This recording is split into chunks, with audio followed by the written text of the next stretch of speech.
talking of Gavin and Stacey, can we talk about secrets? Because Yeah. certainly for the last series, well, it was a one-off. It wasn't even a series, sadly. Yeah. There was so much secrecy around, A, the fact that it was happening. Nobody, I think it's one of those secrets that nobody wanted to know, actually. We didn't want to know how it ended. We all wanted to sit down on Christmas Day and find out for ourselves. Yeah. So talk me through the layers of secrecy that were applied to a moment like that. God, and when else you've had to keep a big one quiet. Oh, God, it was an utter nightmare because I'm half good at keeping secrets because I don't want to tell people in like a, oh my God, you'll never guess what's happened here, in like a gossip sort of way. So I'm very good, right? If it's something serious, I am good at keeping a secret because I'm like, right, I'll take it to the grave. You know, you can talk to me about stuff and you can, you know, I'm good at that. But if it's something exciting like this and it's going to come out anyway, well, then there's just too much. And it's just the excitement is bubbling and I just want to explode. So I had tonsillitis and I was running the bath and I left the bathroom, came back in and I suddenly saw completely and utterly out of the blue that it said James Corden missed call.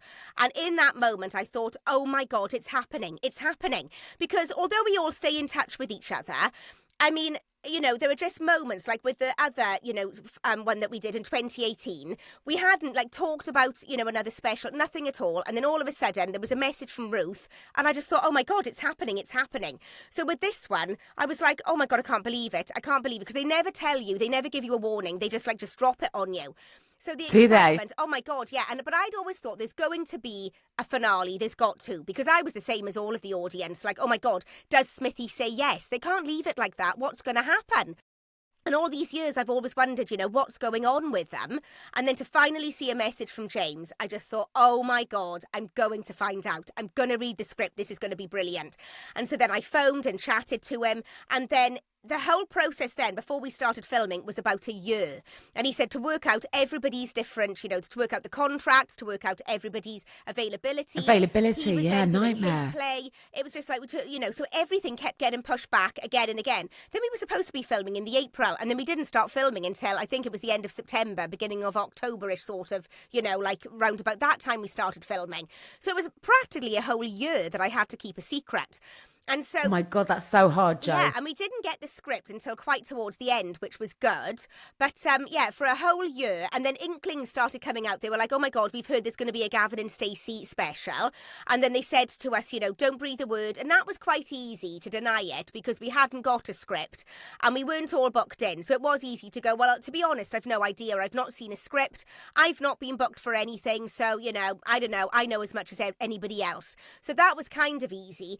But straight away, I mean, as soon as I finished speaking to James, I went downstairs and saw James and went, oh my God, James Corden's just phoned, we're doing his finale. And so I just told James straight away. Then I phoned my mother and I told her straight away and I told my dad. And then that was it. I didn't tell anybody else, just them. Oh, and then the kids found out, so they were sworn to secrecy. And they were that's a hard one, Jo. They were good. They were pretty good. But then it was only towards the end when the script came in. So then it was like revealed. But oh my God, just trying to like keep a secret like that and not mention anything. Stressful. It's really hard because you don't know what you've said and you don't know what you haven't. And then being questioned about it all the time. So I was just, and having to keep that filter and that thing in front, it's really difficult keeping it up.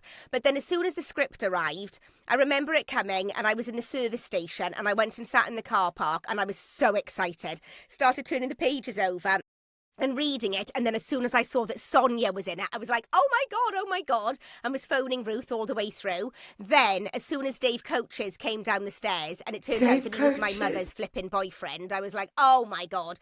So I got through all of that, and then I saw my mum and dad then straight away and was like, oh my God, Mum, do you want to read it? Do you want to read it? Then I was saying, no, you can't, and then I was revealing bits, and in the end I said, look, you've just got to read it. So I gave her the script, let her read it straight away, and then Dad knew all about it. He didn't know all of the story, but I let him read quite a bit of it. I let James read it. I mean, it was just absolutely dreadful. And then every time I spoke about it... So you did really well at keeping it secret, Jo. And then when Mum was testing me on my lines... Eva at one point was in the bedroom as well. And then I said, right, Eva, you've got to go out because I didn't tell them anything that happened in it. Because I thought, oh my God, I just can't do that. And Eva left the bedroom at one point and I started doing my lines with Mum and I said, oh my God, she had a smile on her face when she left the bedroom. Something's going on. And I looked underneath the bed and she had her iPad and she'd put it on record and she was recording me so she could hear the scene. She's good, Jo. She's really good. And so I got it out and I had to like delete all of it and stuff. So I was like, oh my God. And then, I just remember thinking, do not be the one that says Sonia is in it. And then as soon as we started filming, oh my God, there would be like, photographers hiding in bushes. It was all very exciting and really good fun and hilarious. And our second assistant director, Sophie, at one point, there was this man who was sort of in bushes next to the car park where our unit base was. And she started being really quite cheeky because we'd had so many photographers and she started saying to him, who do you think you are? Are you here, trying to take photographs? I know exactly what you're doing. And he was like, what? I'm sorry, I don't know what you're talking about. And it turns out it was a fella who just lived next door and he was just trimming his hedge and the bush. And she had to apologise and go, oh my God, she started doing all these poses and going, come on, take photos of me. And it was all very dramatic and very exciting. But it was really good as soon as it came out and I didn't have to keep the secret about Sonia anymore. Because we would turn up to film and then she'd have to turn up somewhere else or she'd have slept in the place the night before so that nobody could see her arriving. Oh my God, it was so stressful. And even like talking about it now brings back, the anxiety of, oh my God. And right, when it was revealed that we were doing a finale, I remember Ruth sent a message out to all of us with a photo and said, we are announcing it at like 8 o'clock in the morning. So as soon as that has come out, feel free to post as much as you want about it. And I remember sitting there before I put the photo and my post on, double checking everything and pinching my hand, just going, okay, right, is this a dream now? Did you dream that Ruth said that? You need to make sure that this is actually real and you are not going to be revealing this and just cocking everything up. It was quite traumatic. Wow. And I love that Ruth and James are very much the drivers in all of this. They decide how it drops, how it lands with the public. Yeah. The thought that went into preserving the big sort of wow moments as well. Yes. It was, and it was so, is it easy for you to appreciate how beautiful Gavin and Stacey is? Oh, it's somebody to sit and watch. Do you understand why it means so much to people and why Stacey is so important to people? Yeah, I think I do, because it just means so much to me. Because my God, as an actress, I know how lucky I am to have got a part like that in a show that people love so much and that means so much to them. And you meet people and they say, God, I haven't been well recently, and the only thing that got me through was just putting on Gavin and Stacey and having that familiarity and that family and you guys there, you've just got me through this. And because it means so much to me as well, because I started it when I was 29. And oh my God, it's not often that you get to be in a show that lasts such a long amount of time, that you meet a cast who actually become family and you really gel with them and they're like your family and they mean so much to you, that you've got cracking scripts which genuinely you enjoy and that make you laugh, that you work with people like Rob Brydon. I would be on set and I would just have to stop myself from just standing there and just watching him and just laugh. Like when Uncle Bryn comes in and he's shaved half of his face and he's shouting and he's got his vest on, or when there's the whole Uncle Bryn coming in with all of his, cycling gear still on because Dave Coaches is now Gwen's boyfriend, and you just watch and just think, oh my God, he's such an amazing comedian and actor, and then you're working with Matt and you've gelled with him so much and you've got the heart and the love of Gavin and Stacey, and then when we were doing the finale, oh my God, it was traumatic because we all knew that finally was the actual end. All the other years we've always thought, yeah, but we'll probably do more, or they can't end it like this, but this was the end. And even though we all stay in touch with each other and we see each other, we knew that we would never be in these circumstances again, in these costumes and being these characters. And I started crying during filming from the second day because it was so painful knowing that you just would have to say goodbye to these people and to this character. You'd never, she's been such a huge part of my life, and these people have as well.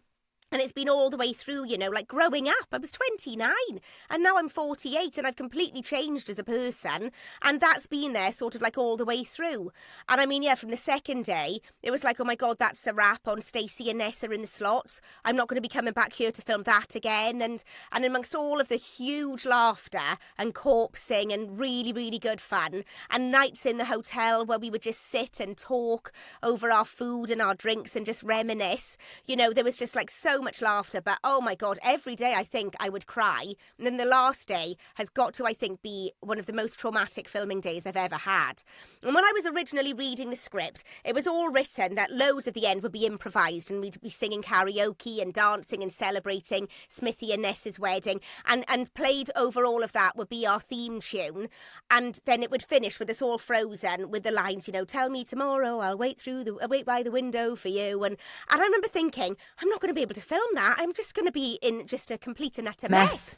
And then when we got to filming it, I mean, my God, as soon as I got into my trailer, I was sobbing. And then I had Julia Davis on one side, I had Ruth on the other, and then I'd our second assistant director on the other side, and I was just hysterically crying. Thank God I spilt coffee on myself in makeup because that pulled me together. Then Matt came in and gave us all cards and presents. That set me off again and I literally cried. I had no control over myself all day. Oh, Joe. And then it got to the last day, or the last, scene. And we were all in the pub and we'd laughed and, we'd been laughing because we'd seen Rob Brydon hiding behind a curtain with headphones in trying to do a vocal warm-up for his Tom Jones karaoke. And then, but we all started crying when Larry and Alison got up to sing Leaving on a Jet Plane. And they weren't very good and they were messing up the lines, but it was so beautiful and so emotional and just like family. It was just beautiful. And we all just started crying. And halfway through the take, Rob Brydon turned around and he was sobbing and he just started going, it's so sad. This is just so sad. And I didn't know if he was acting or not, but he was being real. And then I remember being nervous because I had to get up as Stacey and just do a speech. And Matt had got up and done one as Gavin and he was really funny and he'd written his and he was like brilliant. And I thought, oh God, what am I going to write? What am I going to say? And then I thought, just stand up as you and just as Stacey and just say how much you love everybody. So I remember standing up and just crying and looking at all of them and going, I love you. I love all of you so much and I'm just going to miss you so much. And then it got to us doing the last lines and I couldn't get my lines out. Matt was really good because he's always really good, in situations like that. And I had to take myself off to the bathroom and look at myself and go, for God's sake, pull yourself together. You do not want to be the one that messes up the end of Gavin and Stacey because you can't get your lines out and you're out of control. And then I can't got breathe. myself back. Yeah. And then I just looked around the pub at everybody and I just thought, oh my God, just take in this moment because this is the end. You're never going to have this again. No other job is going to be like this. And you're not going to see everybody like this ever again. Just take it in and just think, my God, what an amazing job everyone's done. And then me and Matt, we did our lines and then we ran into the photo and we all froze and then they started playing the music. And what's mad is because we're all actors, we all held it together. And then in the end, Chris Gernon, our director, started going, cut, you can all, you can come out of it, it's okay. And as soon as she shouted cut, me and Matt just turned to each other, grabbed hold of each other and sobbed and sobbed and sobbed.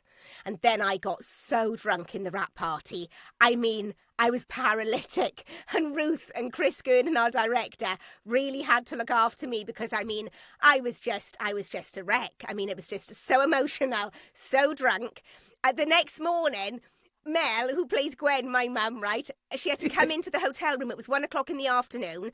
I was just a mess. I couldn't pack my suitcase. She basically had to turn into my mum. She packed my suitcase. She took her suitcase home with her to Swansea in the car.